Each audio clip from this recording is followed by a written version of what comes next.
la précédente majorité.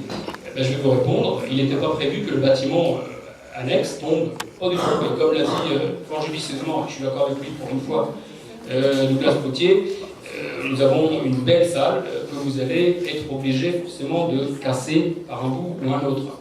Alors, je reviens donc à la mairie annexe. Alors, bonne ou mauvaise décision prise à l'époque, je n'en sais rien, c'était un dossier dont je n'avais pas la maîtrise, comme vous savez.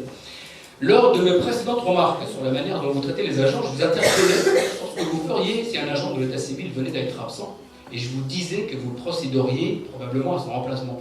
Eh bien, pas du tout. Les agents absents de l'état civil ne sont pas remplacés, et le travail à faire incombe du coup aux agents présents. Et c'est là que réside votre paradoxe, le paradoxe dont je vous parlais, monsieur le maire.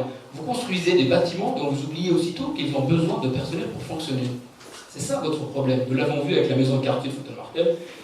Nous l'avons vu avec la maison de chant des oiseaux, dont la presse s'est fait l'écho et qui vous a obligé, et j'en suis fort aise, à avoir un peu plus de considération pour le personnel et enfin à procéder au remplacement de ceux-ci, ou celle-ci.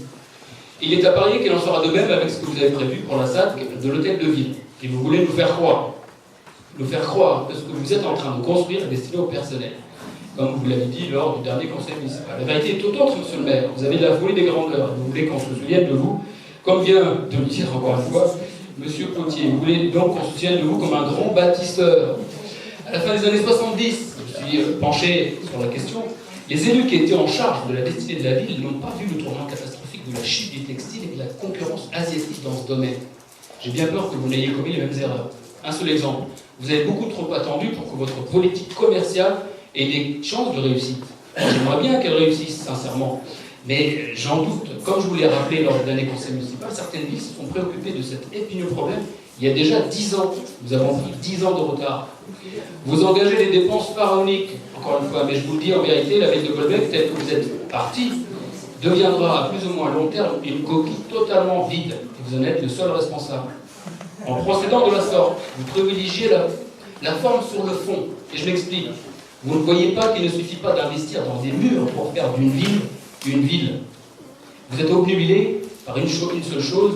Je pense vous avoir percé à jour, monsieur le maire, par cette frénésie de casser, de construire, de déplacer qui vous caractérise. Et contrairement à ce que vous dites à longueur de conseil municipal, vous n'êtes absolument pas sur les épaules vaquées, vous n'êtes au service, en vérité, que vous-même. Vous n'êtes obnubilé que par cette question. Que restera-t-il de vous lorsque les Bolbeckais vous mettront à la porte? Alors, parce que sinon, vous auriez mis autant d'énergie pour le reste. Qu'en est-il de l'emploi? C'est dramatique, l'emploi, quand on y pense bien. La situation est absolument catastrophique.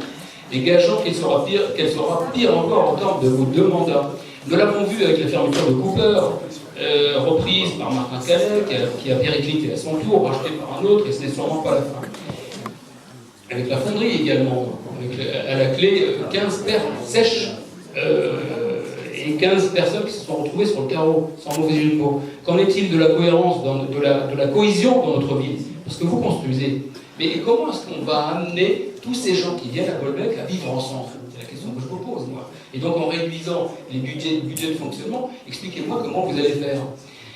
Qu'en est-il de l'éducation? J'aurai l'occasion d'y revenir, parce que je reviendrai évidemment sur l'accompagnement scolaire mis en place par vos prédécesseurs que vous avez laissé mourir à petit feu. Et c'est honteux, et je vous le dis. Pourtant, investir dans les cerveaux de notre jeunesse doit être l'une de nos priorités.